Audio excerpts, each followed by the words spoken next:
Hampasa na this February 15, 2025 na pangunahan ng men's volleyball team sa UAAP Seasons 87. Coach Dante Alinsunurin is looking for the 5-peat championship this season, breaking the 4-peat championship.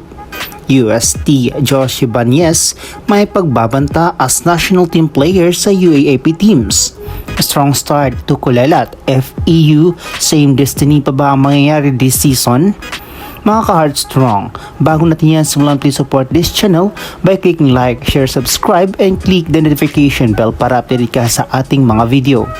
Simula na ng bakbakan ang collegiate volleyball na UAAP na magaganap this February 15, 2025. Papasiklab nga ang men's volleyball sa pangunguna ng Final Four teams Season 86 na NU Bulldogs, UST Tigresses, DLSU Green Archers at FEU Tamaraws. Muling magpapakitang gila sa mga teams to gain the spot and make a history sa kanilang schools. Naghahanap nga ng 5-peat win ang NU Bulldogs upang may pagpatuloy ang kampyonato sa UAAP Season 87.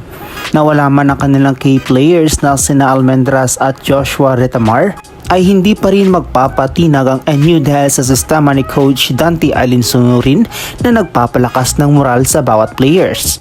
Kailangan na rin natin i-expect ang pagbabalik court ng UST Tigresses na sumubok pabagsakin ang NU sa finals ito last UAAP Season 86. Balik open hitter nga ang isang Snow White ng UST na si Josh Ibanez after nitong maging libero sa national team. Dadalhin nga ni Ibanez ang kanyang kaalaman at natutunan sa national team patungo sa kanyang koponan this UAAP. Ayon nga kay Ibanez ay sobrang laking tulong daw sa kanya ang national team dahil sa araw-araw nitong nakakasama ang mga matured athletes at magagamit niya ito para i-influence ang kasamahan na maging mature din inside the court.